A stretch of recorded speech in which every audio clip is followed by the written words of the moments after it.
Hoje Cotia é uma base que no Brasileirão Sub-20, por exemplo, está na lanterna. Isso é um assunto que está em todos os lugares, né? Muito bem falado pelos São Paulinos esse tema.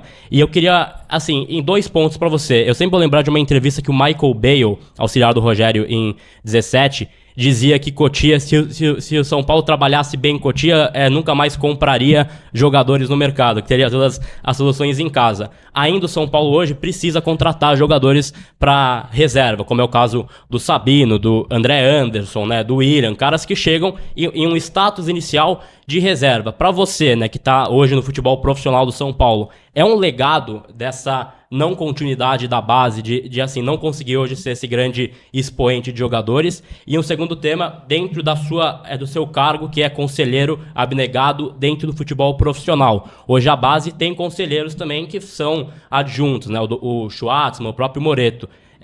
O seu entendimento disso é que isso é algo bom para o São Paulo ou, de certa forma, acaba atrapalhando o desempenho da base? Vamos lá, essa resposta eu vou ter que me estender um pouquinho, porque não há dúvida nenhuma que o resultado do Sub-20 nesta temporada não é um resultado que a gente esteja feliz.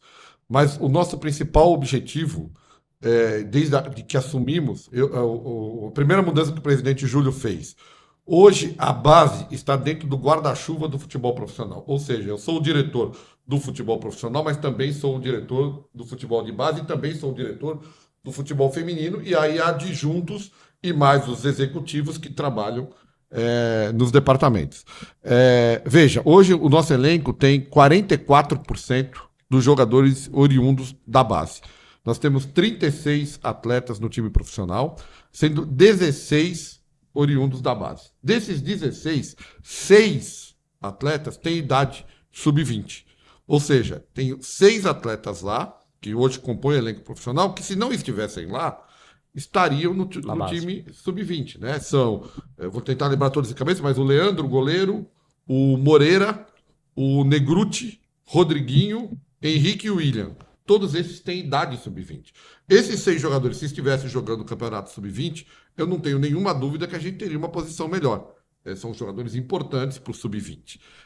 E se eu tivesse que comprar esses jogadores para compor o elenco, 6 atletas, assim, na melhor das hipóteses, para compor o elenco, eu gastaria uns 30 milhões de reais, de 30 a 40 milhões de reais para ter 6 atletas compondo esse elenco. Então, esses meninos são fundamentais para nós. Então, nós temos hoje um problema no Sub-20, por quê? Porque nós antecipamos a subida de muitos atletas. Então, o Sub-20 ficou mais fraco. Mas no Sub-17, por exemplo, a gente acaba de ser vice-campeão da Copa do Brasil, perdeu a final no último minuto para o Fluminense. Então, nós temos uma geração Sub-17 que é muito boa, chegou à final da Copa do Brasil. E uma Sub-20 que está sofrendo. E eu tive que antecipar até jogadores Sub-17 no Sub-20 para compor o time. Por quê? Porque a gente não aceita comprar jogadores de 18, 19 anos, não é o nosso padrão. Se a gente tiver que adquirir jogadores, tem que ser na faixa de 16, 15, 16, para compor nessa idade e depois subir. Porque comprar um jogador de 19 anos, eu reforço o Sub-20, depois ele faz 21. Se ele não servir para o profissional, ele acabou. Então, eu acredito que o trabalho na base é muito bom. É claro que a gente quer... O meu objetivo é terminar esses 3 anos com algo em torno de 55%, 60% do nosso elenco oriundo da base. Não é fácil, mas essa é a nossa ideia. Hoje, por exemplo, o Zubeldia esteve lá na base, né?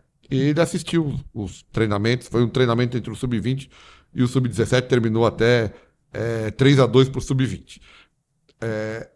Ele ficou encantado com o que tem. E nós vimos, ainda no Sub-20, mais 2 ou 3 atletas que ainda podem nos servir no profissional. E no Sub-17, uma enormidade de atletas. A safra é muito boa. Muito boa. Hoje ele chamou, treinaram lá e vão ficar por 2 semanas, 2 atletas. O Igão, Sub-17, e o Fumaça, o volante, também Sub-17.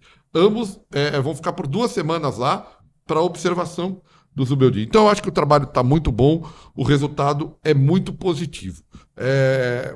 A longo prazo.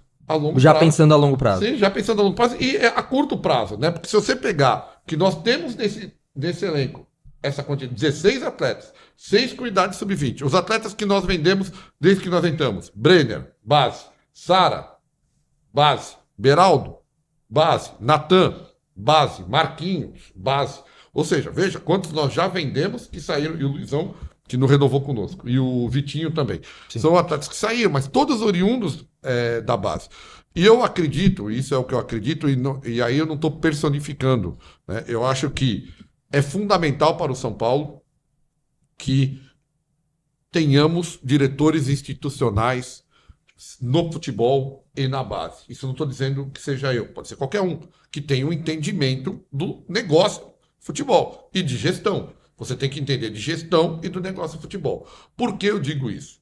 Qual foi o maior problema do São Paulo e o nosso crescimento, vocês acompanharam melhor do que eu, do nosso endividamento? Nós pegamos na gestão do presidente Leco o endividamento aí na casa de 270 milhões e chegamos na casa de 600 milhões naquela gestão. E nós tínhamos 2 profissionais, na maior parte do tempo. Alexandre Pássaro e o nosso ídolo maior, junto com o Rogério Raí. Eles eram profissionais, né? O que eu digo sempre, isso eu digo pro Rui, que é o meu executivo lá. Por que tem que ter um institucional? Porque o que o executivo quer? Ganhar campeonato. O que faz para a carreira dele ele passar de um salário de 100 mil para um salário de 300 mil, 250 mil reais? Título. É isso que o executivo quer. E qual o compromisso que o executivo tem com a instituição? Nenhum. Então ele quer gastar o máximo possível, contratar os jogadores que ele considera os melhores possíveis e ganhar título, que isso é o que valoriza ele.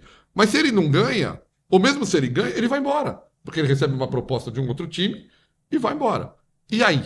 O que sobra para o São Paulo? Então, o diretor institucional com responsabilidade tem que saber fazer justamente esse controle. Como é a minha relação com o Rui no futebol? Agora, vamos dar um exemplo que está aí, está todo mundo vendo. O Thiago Mendes, que nós estamos conversando. Né? Qual que é a minha? Eu chego para o Rui e falo, Rui, eu tenho isto aqui de valor. Vai lá e negocia, amigo. E é assim que funciona. Eu não negocio o valor do atleta. O Rui vai lá e negocia. Precisa de mais um pouco. Ele volta. Pô, Belmonte, eu fui lá, custava X, mas eu preciso de mais tanto, porque senão não dá. Eu vou dizer para ele, olha o meu orçamento, dá, não dá. Rui, não dá. É isso. Senão nós não vamos fazer o jogador. Eu tenho que controlar a situação do orçamento, então eu não posso deixar extrapolar demais, sempre é um braço de ferro com o financeiro e tal, mas eu tenho controle. Então por isso eu acho que é importante. É importante desde que quem esteja, não é por ser ou não conselheiro, é que quem esteja lá entenda de 2 coisas que são fundamentais: futebol e gestão. Se entender das 2 coisas, será importante no processo todo. E só complementando até, Belmonte, nessa questão, assim, não parece, mas eu sou um pouco mais velho que eles, né? Acompanhei algumas coisas, porque eles estão meio com a aparência caída, né? Mas tá bom. Mas, sem brincadeiras à parte. Eu lembro numa época que o Palmeiras, quando estava com a Parmalat, tinha grana, mas não sabia investir em estrutura. Fazendo uma analogia com o Palmeiras, que hoje é um bom exemplo de base, né? De gestão. Não é só dinheiro. Você falou bem aí da questão da gestão, de pessoas com conhecimento do clube e tudo mais. E nesses últimos anos, assim, desde as últimas gestões, especificamente em Cotia, a gente vê uma questão até relacionada a treinadores. Que aí é um gancho que eu queria fazer até para o profissional, que é uma pergunta meia de torcedor mesmo, né? Como que você avalia, como é que você faz se você fosse fazer uma repassada aqui para os últimos anos?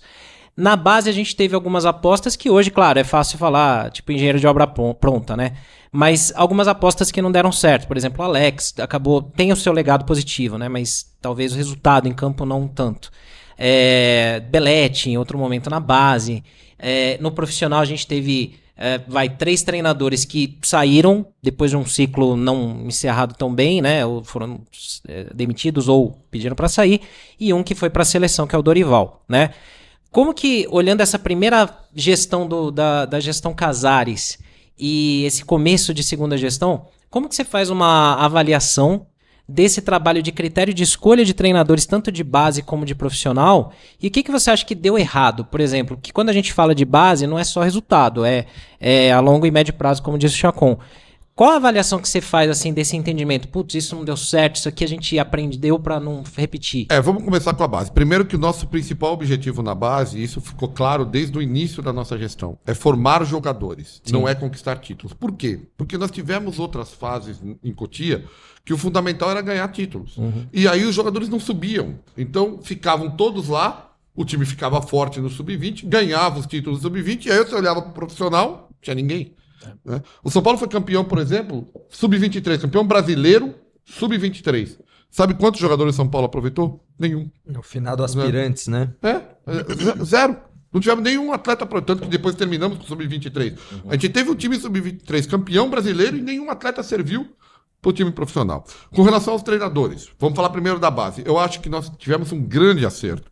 O Alex vai ser um grande treinador e foi um treinador muito importante para nós na base. Por exemplo, Pablo, Beraldo, esses jogadores que subiram, passaram pela mão do Alex. Uma história que é interessantíssima do Alex, o Pablo era um jogador que estava próximo a ser dispensado. E o Alex, quando chegou lá, não sabia quem colocar de capitão. Pegou, fez uma eleição fechada, os atletas escreveram um nome no papel de quem eles achavam que tinha que ser capitão. Tinha 23 atletas, 22 votaram no Pablo. Só o Pablo não votou em si. Quando ele viu isso, ele falou, não é possível. Esse cara tem alguma coisa de diferente. Tem 22 jogadores votando nele, eu preciso olhar melhor para ele. E olhou, virou capitão, e hoje o Pablo é um jogador para nós indispensável. Então o Alex foi fundamental. O Belletti não deu certo mesmo. O Belletti veio, teve um pouco mais de dificuldade no trabalho, e o trabalho do Belletti acabou não dando os resultados que a gente esperava. Aí nós trouxemos o Menta, que tinha tido um trabalho espetacular no Sub-17, espetacular, trouxemos para o Sub-20. E aí eu não culpo o Menta pelos resultados só. Nós desfalcamos demais o time dele. E ele ficou com uma dificuldade muito grande, tanto que quando a gente faz a troca, subindo o profissional do 17, a gente deixou de novo o Menta no 17, porque a gente acha ele muito bom formador.